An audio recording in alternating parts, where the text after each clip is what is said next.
What's good, everybody? Before we get started with this video, for transparency's sake, I want to let it be known that while I may not be the biggest fan of Fairy Tail as a whole, I am someone that strongly enjoyed the first entry in this series, and as a result, I have been very excited for this game since its reveal back in June.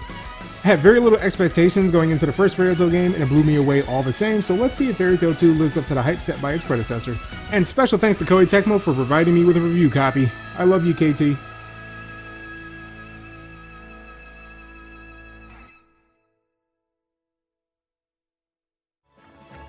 I wrote this review under the presumption that those of you watching this have already played the first game, so I won't be going into detail for that one, but I will be making comparisons when relevant. For starters, the combat. As Koei Tecmo has advertised, they completely revamped the combat system, doing away with the old tactical grid turn-based combat in favor of a more streamlined blend between real-time action and turn-based combat. And to be quite honest, I am not the biggest fan of this change. I thoroughly enjoyed the first game because of its gameplay, and instead of making improvements where needed, they just got rid of the system altogether, and I wish developers did this less. That said, I wholeheartedly believe we should only judge products based on how well they executed their vision, instead of based on what we would have preferred. So in that case, I say this game handles its combat system fairly decently. It's not very intricate or thought-provoking, but there are strategies to be had, character formation, skill limitations, and elemental weaknesses to consider. The game has you take control of a 3-man party with one playable at a time, but you can switch between them in and outside of battle. You have one regular attack button, 3 skill buttons, but as you unlock more skills, you can have upwards of 6 set at a time. Skills require SP to use, and you gain SP by doing your regular attacks. You know, simple RPG stuff. And though it may sound very easy, it does have a very smooth and satisfying flow to it. There are also equipable items that boost stats and skill trees unique to each character that, when unlocked, grant various bonuses such as, but not limited to, extra speed, extra health, extra attack, additional skills, team bonuses, and more. Now, something I do particularly fancy in this game's combat is the fairy rank system. As you do more attacks, the fairy rank increases, and as it increases, so does your SP limit. It makes it feel as though everything you do in combat is in service of something else, and that genuinely feels great to me. This isn't the sort of game where I'm rewarded for simply standing there and using one really strong skill. I have to make use of multiple mechanics to best navigate the battle. If I'm not mistaken, the changes made to the battle system were done to reflect the more recent 𝐿𝐼𝐼𝐼𝐿 games, which isn't inherently an issue, as those games are great, but I would have much preferred the sequel improve upon the foundation set by its predecessor instead of ignoring them in favor of mimicking an unrelated franchise. But you know what? I could have forgiven all of that. All of it. If 𝐤𝐻 was a playable character, why isn't 𝐤𝐻 playable in this one? He was playable in the last one. He was my favorite part of the roster. Now he's been relegated to a support where I can't even use him as a field character. I can never look at his character model unless he's in cutscenes, which is seldom. Hands down, the most heartbreaking revelation about the entire game for me. Even now, it still hurts. But let's get back on track. Let's talk about the enemies. Enemy variety in this game is pretty negligible. There's not really any enemy type that stands out over the others. They're all just your standard RPG fodder, with your bosses being the obvious meat of battle.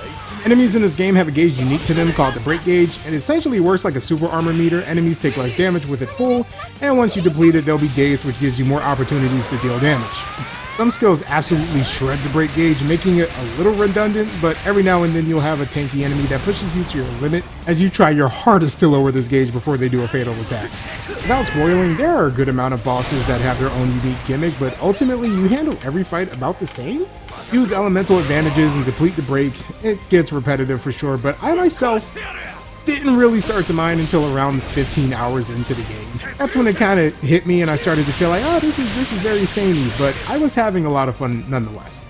Something else of note is the seamless, wide linear world. It's not open world, but the areas are pretty huge and you can traverse everything in one long hike. There are no loading screens between areas. It's all put together perfectly, with my only real complaint being the roadblockers you'll face. During the first half of the game, you'll be faced with blocked off areas the devs simply don't let you traverse. The first variant are these blockades that require a powerful field attack that you aren't allowed to do until the game says so. The problem with this is that there's no actual reason, neither in gameplay nor narrative, that says why we can't just break through them. For instance, Natsu's field attack is his Fire Dragon Roar, right? A skill you literally start the game with. If he has the skill at this point of the story and in gameplay, why can't I use it for the only other thing to use it on? Instead, you have to play through 7 hours of the game just to be allowed to do your field attacks. And even worse, you have to unlock. I say unlock with quotations because, much like with the field attack, you don't actually unlock anything. The game just says you're allowed to do this now. But you have to unlock a high jump to traverse higher cliffs. And the last world map blockade is a weird metallic goo looking one that for some reason only 𝐿𝐷arts can break, which means despite the game encouraging you to pick your favorite character, for world exploration you have to pick 𝐿𝐷arts to actually explore all of the world. Sure, it's very easy and very quick to just change characters, but it's also pretty annoying to do this repeatedly just for a single item. I know world map abilities aren't a new thing and usually inoffensive, but it feels very arbitrary here. Like the devs couldn't come up with a better way to keep you from traversing these areas too early on. I'm not saying I have any better ideas, but certainly they could have come up with something else. Like maybe have it blocked off by an area boss that is far higher level than you would be at the time of discovering it? I don't know. Next, I just want to say how awful your team AI is. Enemies have a second unique gauge that appears whenever they're doing a specific attack, and you have to use a corresponding move to deplete the gauge. It's almost like rock, paper, scissors, except you have to use whichever one your opponent is charging.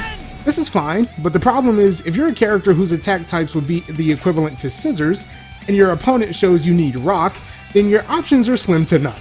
You can change characters, but chances are your AI party member already wasted their SP. Here's an example. I was 𝐼𝐬𝐧𝐝 and needed to do a specific attack. She doesn't have it, so I switched to Natsu since he does. But whoop! He already used his SP on the opponent that isn't even charging a move. Had I swapped 𝐼𝐬𝐧𝐝 out for a character in reserves, then I would have had to build their SP with regular attacks, which would have taken more time than the enemy was providing. So either way, I was screwed. This could have been avoided if the AI just did the attack themselves. I'm genuinely not sure if the AI is just dumb, or if they are actually programmed not to do powerful cinematic attacks. Like, a lot of the skills in this game are very explosive, but I can't recall a single time I've seen the AI use the same attacks I would usually use as that character. It's frustrating to say the least because it doesn't feel like a party effort, it feels like I'm just trying to play 3 characters at once. And it's made worse when I want to save my SP for a character, but the AI uses it as soon as I switch off of them. And most of the time they use it on a move that doesn't even fit the situation.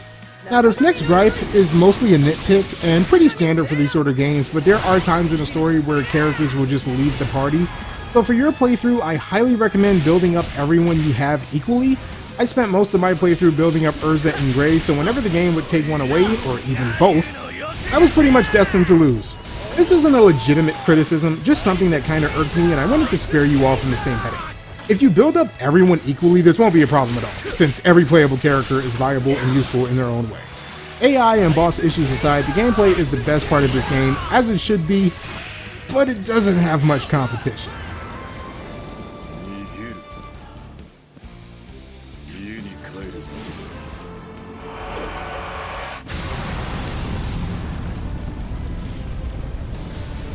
Full disclosure, I am not big into fairytail. I did watch some of it as a kid, but dropped fairly early on. And most, if not all of my modern knowledge of the series stems from Twitter clips and the first game in this franchise. To put it simply, I have no way of telling you how well this game adapts to source material, but I can tell you that the story presentation leaves a lot to be desired. The game follows the 𝐅𝐼𝐲𝐼𝐴 Empire arc, and I would estimate that 85% of cutscenes were just character models standing around with default expressions saying their lines. Which is a real shame because when the game does decide to have a legitimately rendered cutscene, it's pretty freaking cool.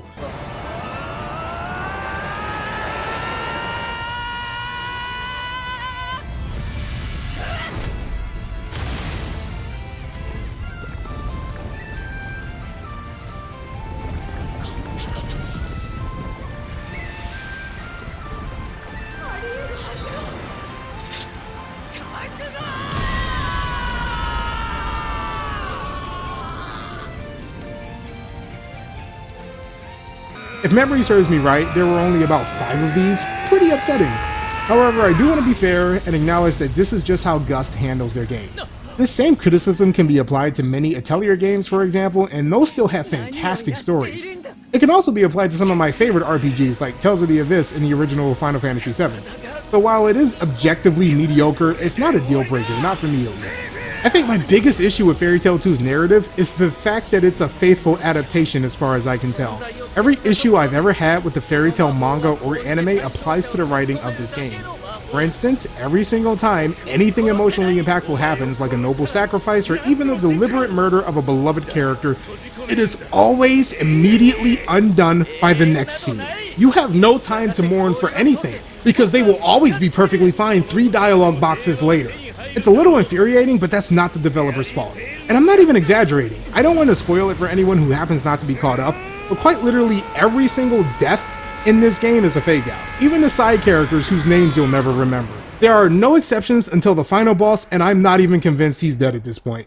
There was this moment in the story where Natsu was in fatal condition due to what they thought was a tumor, and I kid you not, it is dropped just as quickly as it is brought up. No time to worry for the character because he is immediately fine. I'm not saying deaths would fix this game's story, I just want to clearly express how any issue I have with the writing of this game is the fault of the source material, so I can't fairly critique it beyond its lackluster presentation.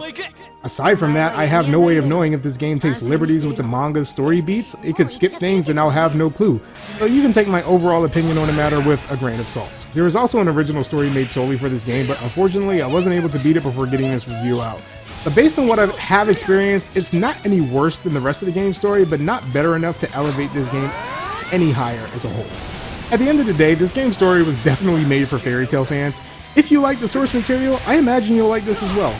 With the two biggest draws of the game out of the way, I want to briefly go over graphics, performance, music, and replayability. The graphics, as you've noticed by now, are just serviceable. The world looks good enough to keep you immersed, but it's not Gust's best work. There isn't a huge leap, if any at all, in quality between Fairy Tail 1 and Fairy Tail 2. They even use the same character models for most of the main cast. That doesn't bother me at all, but if something like that would bug you, just keep it in mind. I played this game on the PlayStation 5, so performance was mostly a buttery smooth 60 FPS. There were noticeable dips in frames whenever a lot of effects were on screen at once, with the biggest offender being the 𝐼𝐲 boss. Whenever he encased the map in sand, the frames dipped to virtually unplayable levels. Since I was playing a review copy, this could very well be fixed in a day one patch or sometime down the line, but at the time of this review, every fight with 𝐿𝐲 was unbearable. Thankfully, he's the only real instance of it getting this bad. Unfortunately, you have to fight this bastard 3 times. I'm not much of a technical guy and I'm fully capable of enjoying games at 30 FPS, so you can take this with a grain of salt, but I have an overall positive opinion on how well the game runs on PS5 at least. Something I forgot to mention in the gameplay portion but can still fit it in here is the fast travel. It is actually very fast, almost instantaneous. The loading screen, if you can even call it that, lasts for no more than 2 seconds, and it's pretty incredible if you ask me. Now, if this game excelled in any category, it's definitely the music. I won't act like I remember every single song, but out of the few I recall, I like them a lot. If you know me, you know how I get when a game has some good music. At one point I had to pause the battle just to sit back and enjoy the soundtrack.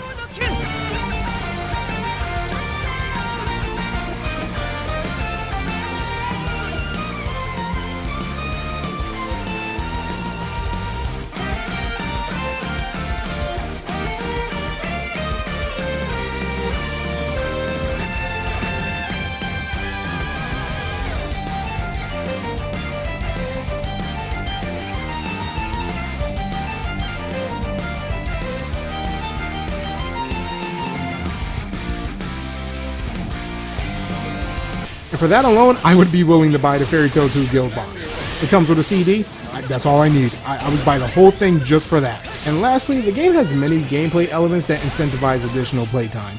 I remember how much I absolutely loved Fairy Tail 1 and just couldn't put the game down, to the point that I platinumed it within 8 days. Not because it was easy, but because it was just so much fun, and I was unemployed at the time. I don't feel that exact same spark for this game, mainly due to the changes in the combat system. However, I do think what's here is enough for players who would favor this style. This game opens up a lot after you beat the main story. There are many skills to learn, items to grab, side stories to watch, treasure chests and collectibles to find, and bosses to defeat, presuming you didn't go out of your way to handle them early on. With all that in mind, I will be going for the Platinum Trophy, but I won't be giving this game the same energy I gave the previous entry. Fairy Tail 2 is a wonderful game in its own right, with various hiccups that keep it from being the stellar experience you'd more than likely expect from this studio.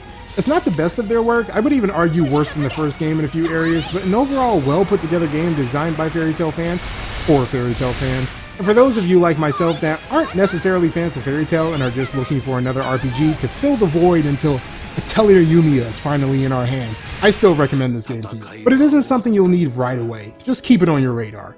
I don't really feel qualified to give a number rating since I firmly believe those should be exclusively objective, and my thoughts towards this game are primarily subjective, which may skew the way I've consumed it. But if I had to say, in all fairness, I believe Fairy Tail 2 is no less than a 7 out of 10.